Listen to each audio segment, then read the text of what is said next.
සමුදුරේ සටන Sherlock Holmes කතාවේ තුන්වන කොටස කියන තමයි අද ලෑස්ති වෙන්නේ. කතාව කියන මම මිස්ටර් ඩාර්ක්. එහෙනම් අපි යමු අද දවසේ කතාවට. ෂර්ලොක් හෝම්ස් 21 වෙනි කතා පොත වන සමුදුරේ සටන කතා පොතේ 6 වන කතාංගය සහ කතා පොතේ අවසාන කතාංගය සහ කතා පොතට අදාළ කතාව සමුදුරේ සටන ෂර්ලොක් හෝම්ස් කතාවේ අද 3 වෙනි කොටස. මිත්‍යා අදහැලි හා විශ්වාස හිස්මුදුනින් බාර ගන්නා අය බවට කතාවක් තියෙනවා. ඒවා විශ්වාස කළ කෙනෙක් නොවුනත් මගේ හිතත් ලොකු චකිතයක් ඇති වුණා. මට දිගින් දිගටම හිතුනේ ගමන අතහැර දමලා ගෙදර එන්නයි. මේ බව දන්වා බිරිඳට ලියුමක් යවන්නත් හිතලා ආයේ නොලියන්නත් හිතුවා. මං ගෙදර යනවා නම් ලියුම යවන එකේ තේරුමක් නැහැ. මං නිව්යෝර්ක් වරායේ දිය කඩනේ අසල ඉහළ පහළ ඇවිදිමින් කල්පනා කළා. මගේ හිත මිතුරන් නෑදෑයන්ගෙන් සමුගෙන මං ආවේ අවුරුද්දක කාලයක් මුහුදු ගමනක යෙදෙනවා කියලා. මං ගොඩ බහින වරාය වලින් ඔවුන්ට සිහිවටන වල මිලදී ගන්න බවට මං පොරොන්දු වුණා. දැන් කොහොමද මං ආපහු යන්නේ?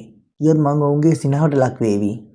හදිසියෙම මා හිටි තැනට ආවේ පැරණි නාවිකයෙකු බව පෙනුණු කෙට්ටු සිරුරක් තිබූ මැදිවි කෙනෙක්. මාත්‍යා කොයි හැරි යන්න නැවක්ද හොයන්නේ? ඔව් ඇසුවා. ඔව්. ඔබට යන්න උවමනා කොහෙටද? මං ඔහුට මගේ කතන්දරේ කිව්වා. මහත්තයා ඔබේ ගමනට මං අපූරු නැවක් හොයලා දෙන්නම්. ඔව් කිව්වා. මේක මගේ නෞකාවක් නෙමෙයි. ඒ නිසා ගස්තුත් අඩුයි. බඩු ප්‍රවාහනය කරන තුඹ ගස් දෙකේ නැවක්. නමුත් සුභෝගභෝගී කාමර 3ක් තියෙනවා. ඔබ කැමති නම් මට පුළුවනි කතා කරලා බලන්න. මට පෙනී ගියේ ඔහු මුහුදු මගින්ට කාමර හොයා දෙන තරවකරුවෙකු බවයි. නියම වෙලාවට වරායට එන්න බැරි වෙලා නැව් වර්ධින අයටත් සෙනග වැඩි කාලෙට තදබදේ නිසා කාමර වෙන් කරවා ගන්න බැරි වෙන අයටත් තරවුකාරයන් කාමර හොයා දෙන බවට මං අහලා තිබුණා. කීයද ඔයගේ ගාස්තුව? මං ඇහුවා. ඩොලර් 4යි. මේක ටික ලොකු ගණනක්. නමුත් මගේ අවශ්‍යතාවයත් වෙලාවේ හැටියටත් කරන්න දෙයක් නැහැ. හැබැයි මං මුදල් ගෙවන්නේ නැවේ කපිට්ටා මාව බාරගත්තොත් විතරයි. මං කිව්වා. අනික ඔය කියන ඔය සුභෝගී කාමරේ මං ඉස්සර වෙලා බලලා ඉන්න ඕන. ඒ නැවේ යන්නේ වෙන කවුද? මගේ ණය කරන ගාස්තුව කීයද? ප්‍රවාහනය කරන්නේ මොනවද කියන එකත් මම දැනගන්න ඕනේ. ඊට පස්සේ තමයි මම මුදල් ගෙවන්නේ. හරි මහත්තයෝ. ඔව් කිව්වා. ඔබට මේ මොහොතේම පුළුවනි ඒ හැමදේම දැනගන්න. නැවේ නම මේරි සෙලෙස්ටි. නැව යන්නේ ඉතාලියට. වයින් නිෂ්පාදනයේ අවශ්‍ය මධ්‍යසාරය තමයි ප්‍රවාහනය කරන්නේ. එහි කපිට්ටා බෙන්ජමින් බ්‍රිග්ස් නම් මහත්තයෙක්. ඔබට පුළුවනි ඔහු හමු වෙලා හැමදේම දැනගන්න. මේ වෙලාවේ නැවට බඩු පොටවනවා. බොහොම වෙලාවට ඔහු නැවේ ඇති යමු බලන්න. වෙනත් විකල්පයක් නොතිබුණු නිසා මම මේ යෝජනාවට කැමති වුණා. ගිහින් බැලුවම මේ නැවට අකමැති වෙන්න තරම් කාරණයක් මට තිබුණේ නැහැ. නැවේ කාමර නම් ඊතරම් සුපුගභෝගී ඒවා නෙමෙයි. නමුත් සතුටුදායක තත්ත්වයේ තිබුණා. කවිතාන්වරයා මට හමු වුණා. ඔහු බොහොම ප්‍රසන්න පුද්ගලයෙක් බවයි මට පෙනුනේ. කවිතාන් සමග ඔහුගේ බිරිඳ සහ කුඩා දියණියත් යාත්‍රා කරන්න බලාපොරොත්තු වෙන බව මට දැනගන්න ලැබුණා. ඉදිරි වී තිබුණේ තවත් කාමර දෙකයි. ඊන් කාමරය වෙන් කරගන්න මම තීරණය කළා. බොඩු පැටවීම ඉක්මනින් අවසන් වුණොත් නොවැම්බර් 4 වෙනිදා පිටත් වෙන බවයි කපිටාන් කිව්වේ. මුදල් ගෙවා කාමරය වෙන් කරවා ගැනීම සඳහා මම නැවේ කාර්යාලයට ගියා. එතකොටම එහි ආව පුද්ගලයෙක් වෙත මගේ අවධානය යොමු වුණා. අඩි 6යි අඟල් 3ක් පමණ උසේ තරමට මහත පුද්ගලයෙකු ඔහු ඇවිදගෙන ආවේ වේගයෙන්. මුදල් ගෙවන කවුන්ටරය හරහා නැමී හෝ ලිපිකරුවාගෙන් ප්‍රශ්න කිහිපයක් ඇසුවා. මට පෙනුනේ මේ අමුත්තගේ මුහුණේ පැත්තක් පමණයි. ඔහු සුදු මිශ්‍ර නීග්‍රෝ සම්භවයක් ඇති කළු ජාතිකයන්ට වඩා සමීප ඥාතිත්වයක් ඇති කෙනෙකු බවයි මට පෙනුනේ. හැමේ පාට සුදුත් නෙවෙයි කළුත් නෙවෙයි. දුඹුරු පාට හුරු කහ පැහැයක්. කෙටි අක්මබරු හිසකෙස් පළල දෙතොල් ඒ සමගම ඊටම සුදු දත් වලින් පෙනුණු අප්‍රිකානු ඥාතිත්වයක්. වසූරිය රෝගය නිසා ඇතිවුණු කැලැල් වලින් ඔහුගේ මුහුණ විරූපී වී තිබුණා. ඔහු දිහා බැලූ වහම මගේ සිත ඇතුවේ පිළිකුල් සහගත හැඟීමක්. නමුත් ඔහු කතා කළේ මෘදු කටහඬකින්. ආචාරශීලී විලසින්. ඔහු සෑහෙන තරම් උගත් පුද්ගලයෙකු බව කතා කළ ආකාරයෙන් පෙනුණා. මං කැමති මේ රිසෙලෙස්පි නැව ගැන කාරණා කීපයක් දැනගන්න. ඔහු කිව්වේ ලිපිකරුවා අමතමින්. ඇය යාත්‍රා කරන්නේ අනිද්දාටද? එහෙම නේද? ඔව් මහත්තයා. කොහෙටද යාත්‍රා කරන්නේ? ඉතාලියේ ජිනෝවා වෙත. කාර්ය මණ්ඩලයට කී දෙනාද? 8 දෙනයි. මගින් දැනට එක්කෙනයි. තව දෙන්නෙකුට ඉඩ තියෙනවා. මමත් ඔබ සමග එනවා. මම වහම මුදල් ගෙවනවා. ලියා ගන්න. මගේ නම සෙස්ටිමියස් ගෝරින්. ලිපිනය නිව් ඔලියන්ස් පෝරමය පිරූ ලිපිකරුවා. ඒ අත්සන් කළ යුතු තැන මගියට පෙන්නවා. ඔහු ඒ අත්සන් කිරීමට පෑන දකුණු අතට ගත්තා. ඒ වහම දකින්න ලැබුණු දේ මගේ සිතේ ඇති කළේ බීතියක්. ඔහුගේ දකුණු අතේ ඉතිරිව තිබුණේ මහපට ගිල්ල පමණයි. අනෙක් ඇඟිලි හතරම කපා ඉවත් කරලා. අත්සන් කිරීමට ඔහු පෑන ඉල්ලුවේ මහපට ගිල්ලට අත්ලට හිර කරගනිමින්. යුද්ධයේදී මිනිසුන් දහස් ගණනකින් ඝාතනය වන හැටි මම දැකලා තියෙනවා. සෑම ආකාරයකම ශල්‍ය කර්ම වලට හවුල් වී තියෙනවා. ඒ වුණත් මේ ගොරින්ගේ අතේ පෙනුම මගේ සිතේ ඇති කළේ චකිතයක් මෙන්ම අප්‍රසන්න හැඟීමක්. ඒ අතක් නෙවෙයි මහපට ගිල්ලක් එළියට නෙරා දුඹුරු පාට කොට කැබැල්ලක් වැනි විකෘතියක්. මම එදා හවසම නැවට නැගුණා. මගේ කාමර පීඨා තිබුණේ බරාදේ දෙපැත්තේ. මට ලැබුණු කාමරයට යාවද කාමරයට ගෝරින් මාතර ලැබී තිබුණා. බරාදේ අනෙක් පැත්තේ කපිතාන්ගේ කාමරය සහ ඊට යබද මගේ කාමරය. ඒ ගමන් කළේ ජෝර්ජ් හාටන් නම් ලිපිකරුවෙක්. බරාදේ අවසන් වුණේ නැව්තට්ටුව හා පාලන කුටි අසලින්. ඔක් සහ මහෝගනි ලී වලින් තැනූ එහි බිමට බෙල්ජියන් කලාල දමා තිබුණා. හිඳ ගැනීමට සුවපහසු අසුන්ද තිබුණා. නැවේ කවිතාන් බෙන්ජමින් බ්‍රික්ස් එක්ක නිදහසේ වචන කිහිපයක් කතා කරන්න මට අවස්ථාව ලැබුණා. දීර්ඝ කාලයක් නැව්වල සේවය කර තිබුණත් ඔහු ඉතාම ආචාරශීලී ප්‍රසන්න කෙනෙක්. මාව හඳුනා ගන්න ලැබීම ගැන සතුටු වී ඔහු මට තමන්ගේ නිල කුටියට කැඳවාගෙන ගොස් මා වෙනුවෙන් ඉස්තරම් වයින් බෝතලයක් විවෘත කළා. සෑහෙන වෙලාවක අපි සුවදව කතා බහ කෙරුණා. ඔහුගේ බිරිඳ හෝ දීනිය මට දකින්න ලැබුණේ නැහැ. නැවේ ගත කළ මුල් දින කිහිපේ විස්තර මම පොතක සටහන් කරන්න පටන් ගත්තා. ඒක බැලුවොත් හැමදාම ඔබට පිළිවෙලින් කියන්න මට පහසු වෙනවා. එසේ කියා කතාව මතක නැවතු ජේසන් දොස්තර මහතා තමන්ට කාමරයට යාමට උවමනා බව සේවකයාට කිව්වා. ඒ අනුව යලිත් රෝද පුටුවේ හිඳගත් ඔහු කාමරය වෙත තල්ලු කරගෙන ගියා. මිනිත්තු 10ක් පමණ ගත වෙද්දී ඔහු ආපහු ආවා. ඒ අතරේ සේවකයෙක් අපට කෝපි ගෙන ආවා. අපේ කතා බහ යලි පටන් ගත්තේ කෝපි කෝප්පෙන් බීමෙන් අනතුරුවය. තම උපැස්යුගල පැලදගස් දොස්තර ජෙෆ්සන් මීළඟට පොතේ පිටු කිහිපයක් පෙරලා බැලුවා. කතාව පටන් ගත්තේ ඊට පසු. ඉදා රෑ අහුව මගේ කුටියට ආවම මට දැනුනේ පාළුවක්. ඒ නැති කරගන්න චාරිකාවේ විස්තර පොතක සටහන් කළ යුතුයි කියලා මට හිතුණා. නොවැම්බර් 7 අපේ නැව පිටත් වුණු වෙලාව සවස් 2:30යි. වරායේ නැව ගැටගසා තිබූ රැහැන් ලියා දැමුණා. ආලියා බෝට්ටුව මගින් නැව වරායෙන් ඉවතට ඇදගෙන ගිහින් නිදහසේ කෙරුණා. රුවල් සියල්ලම ඉහළට එසෙව්වා. පැයකට නාවික සෙතමු 8ක පමණ වේගයෙන් අපි යාත්‍රා කළා. නැවේ පිටුපස කෙළවරේ උස් පුවරුව මතට වෙලා මම බලාගෙන හිටියේ ඇමරිකානු ගොඩබිම ක්‍රමක්‍රමයෙන් ශිතිජයේ නොපිනී යන ආකාරය. නැවෙන් පිටත් වී යන්න කලින් මා කළ යුතුව තිබූ එක් කටයුත්තක් මට අමතක වෙලා. මං යන නැව පිටත් වෙන දිනේ සහ අනෙක් සියලුම විස්තර සඳහන් ලියුමක් මගේ බිරිඳට ලිවීමට මම බලාපොරොත්තු වී සිටියා. නමුත් ඒ මට අමතක වුණා. ඇයට ලියුමක් තැපැල් කිරීමට මීළඟට මට අවස්ථාවක් ලැබෙන්නේ මොන වරායේදීද? ඒ ගැන කවිතාන්ගේ විමසා බලන්න ඕනේ. ඉර බැහැගෙන යනතුරු මම බලාගෙන හිටියේ සිටිජේ දිහා. අතු පැහෙන් බැබලෙමින් ඉර නොපෙනී ගියා. ඒ මුහුදේ ලේ වලින් සලකුණු කළා වගේ මුහුදත් රතු පාට කරමින්. කපිතාන් ඉන්නේ තරහකින් වගේ හිතේ කැළඹීමෙන්. මේ ගමනට යා යුතුව සිටි නැවේ ස්ථිර සේවකයන් දෙදෙනෙක් නියමිත වේලාවට ආපහු ඇවිත් නැහැ. ඔවුන් ආපසු එයි කියා දවස් භාගයක් පමණ ප්‍රමාද කළාලු. නමුත් ප්‍රයෝජනක වෙලා නැහැ. මේ දෙන්නා බොහොම විශ්වාසවන්ත ජර්මන් ජාතික තරුණයන් දෙදෙනෙක්. දිගු කාලයක කපිතාන් සමග මුහුදු ගමන්වල යෙදී ඇති ඔවුන් පළපුරුද්ද දක්ෂය බවයි මට අහන්න ලැබුණේ. 8 දිනකුයි කාර්ය මණ්ඩලයට සිටිය යුතු තැන දෙදෙනෙක් අඩු වුණාම වැඩ කටයුතු හුඟක් අමාරු වෙනවා. මේ මධ්‍යම ප්‍රමාණයේ රුවල් නැවක් කුණාටු හමන රළු කාලගුණයකදී පළපුරුදු දක්ෂයන් අත්‍යවශ්‍යයි. මේ කාර්ය මණ්ඩලයට අලුතෙන් දෙදෙනෙකු හදිසි බඳවා ගන්න කපිතාන්ට සිදු වුණාලු. නැවේ නැංගුරුන් දමා තිබූ තැන අසල ජැටියේ ගැවසුණු නීග්‍රෝ තරුණයන් දෙදෙනෙකු කැඳවා ගැනීමට කපිතාන්ට හැකියාව තිබෙනවා. ඔවුන් ශක්තිමත් අය. නමුත් රුවල් නැවක සේවය කළා පරපුද්දක් තිබුණා නෙමෙයි. තමන්ගේ පෞද්ගලික සේවකයා ලෙස සෙපස්ටීමියස් ගෝරින් මහත්තයා තරුණෙක් කැඳවාගෙන ඇවිත් ඉන්නවා. ඔහු නීග්‍රෝ ජාතිකයෙක්. ඒ නිසා දැන් අපේ පිරිස සුදු කළු මිශ්‍ර පිරිසක්. මා මෙතෙක් විස්තර සඳහන් නොකළ අනිත් මගියා ජෝන් හාටන් මට අඳුර ගන්න ලැබුණා. ඔහු තරුණ ලිපිකරුවෙක්. කොයි වෙලෙත් සතුටු සිතින් විනෝදයෙන් සිනාමුසු මුහුණින් සිටි හාටන් පෝසතෙක් නෙවෙයි. තමන් යුරෝපයේ බලා ගමන් කරන්නේ වඩා හොඳ රැකියාවක් සොයා ගැනීමේ අරමුණෙන් බව ඔහු මට කිව්වා. ගෝරි නම් පෝසතෙක් බවට සැකයක් නැහැ. ඒ වුණත් ඔහුගේ හිතේ මොකක් හරි ලොකු ප්‍රශ්නයක් තියෙන බවයි මට හිතුනේ. අතමිට සරු වුණත් ප්‍රශ්න නොවුණත් ප්‍රශ්න මටත් තියෙනවා. පෙනහැල්ලේ ප්‍රශ්නයක්. අතමිට සරු නැති හාටන් අපි දෙන්නටම වඩා සන්තෝෂයෙන්. නොවැම්බර් 8 වෙනිදා බ්‍රික්ස් මහත්මිය අපිට මුල්වලට දකින්න ලැබුණේ අදයි. ඇයි පුංචි තියනිය සෝෆිත් අරගෙන උදේ නැව තට්ටුවට ආවා. පුංචි සෝෆී අවුරුදු 2ක හරිම සුරතල් දරුවෙක්. තරුණ හාටන් පුංචි ළමයින්ට හුඟක් කැමති කෙනෙක්ලු.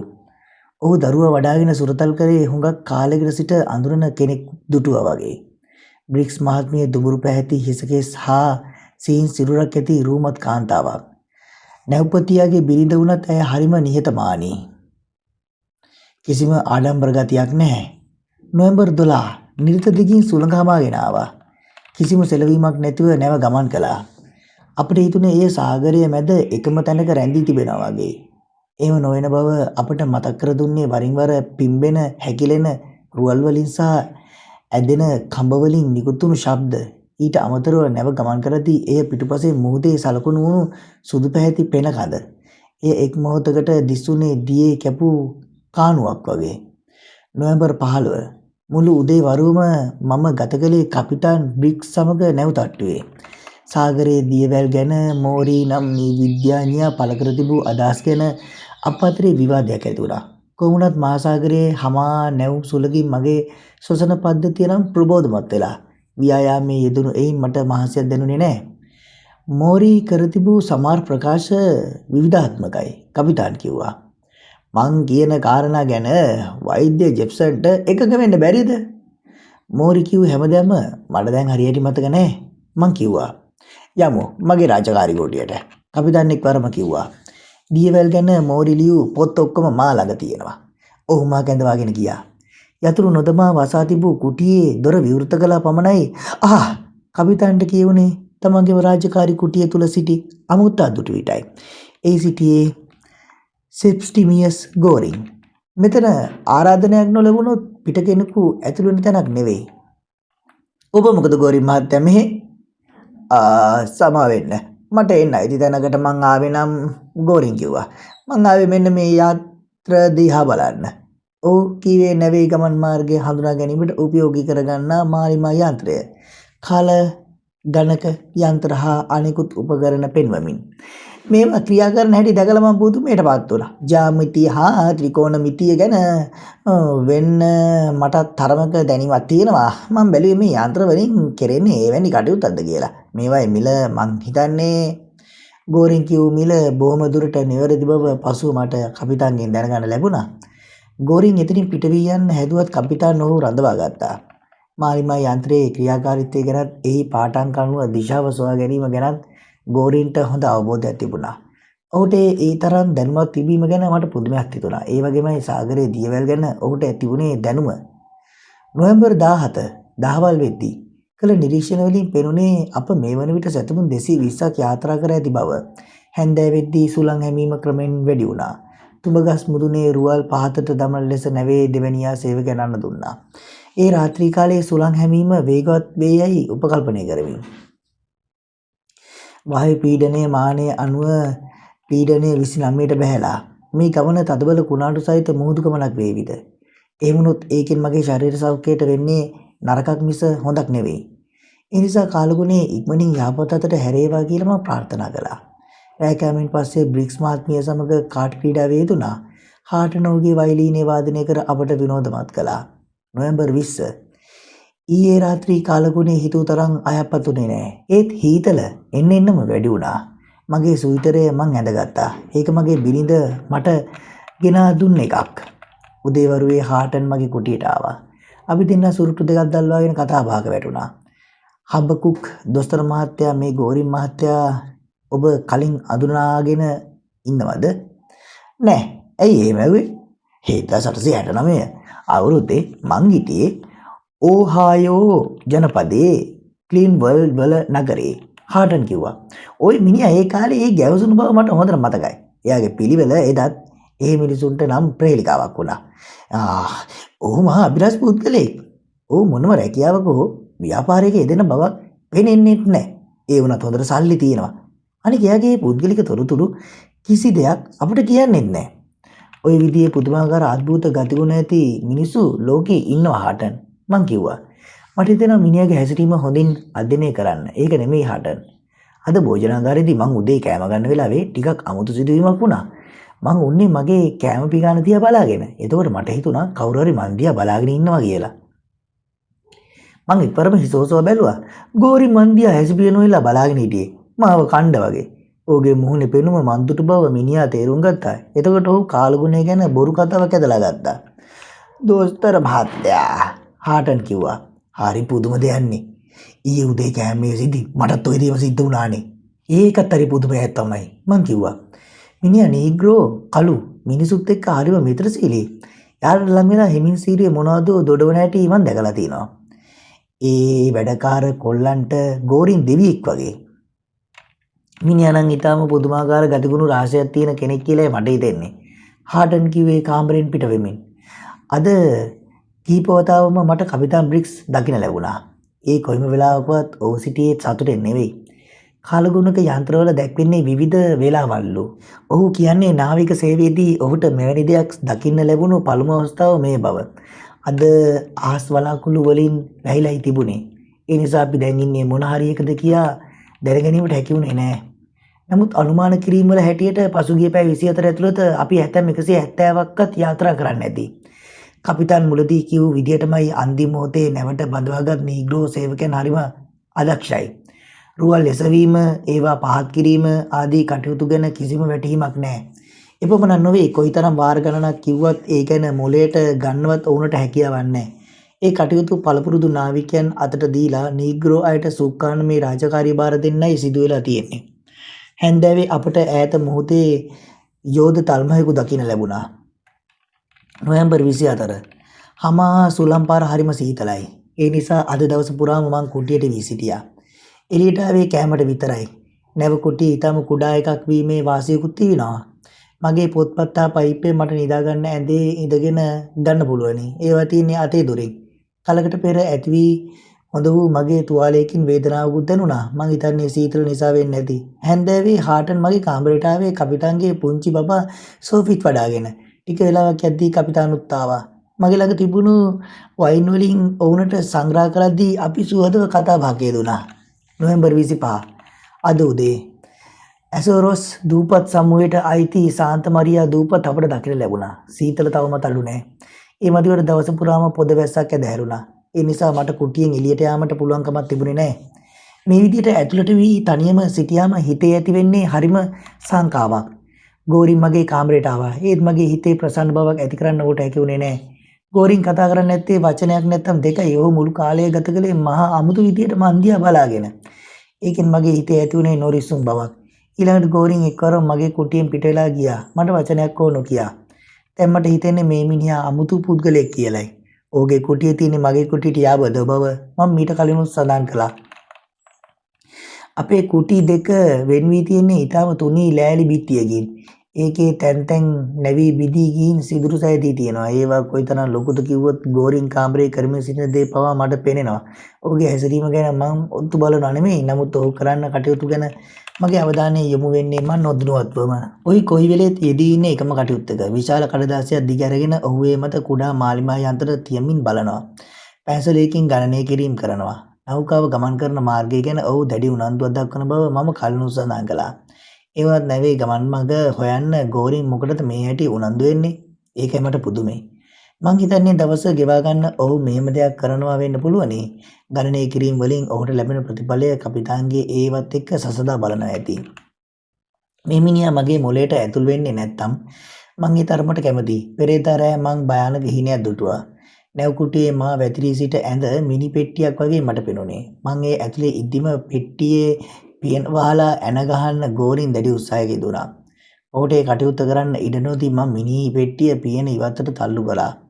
හීනෙන් බය වෙලා අවදි වුණත් මට හිතුනේ මං ඉන්නේ මිනි පෙට්ටියක් ඇතුලේ කියලායි.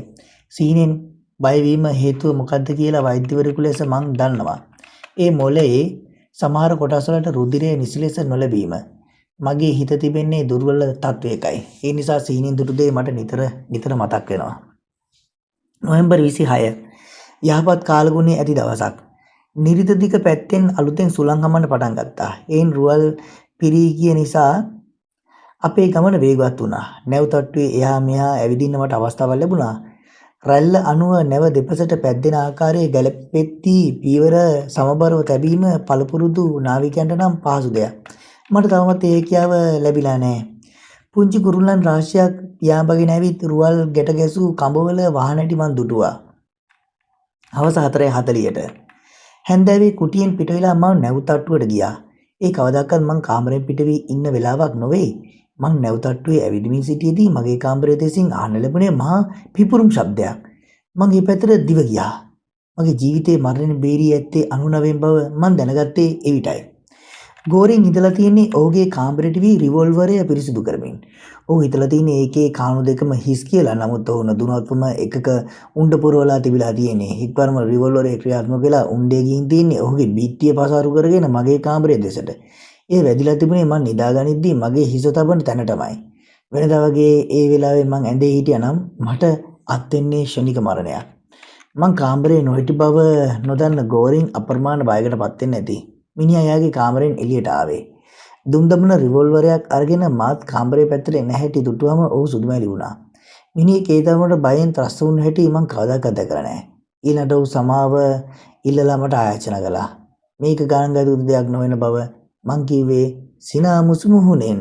යාළුවනේ සමුදුරේ සටන ෂර්ලොක් හෝම්ස් කතාවේ 3 වන කොටස මම මෙතනින් අවසන් කරනවා. කතාවේ 4 වන කොටස සමග යලිත් දිනක රාත්‍රී 8ට හමු වෙමු. එහෙනම් අද මම සමුගන්නවා ෂර්ලොක් හෝම්ස් කතා කියන මම මිස්ටර් ඩාක්.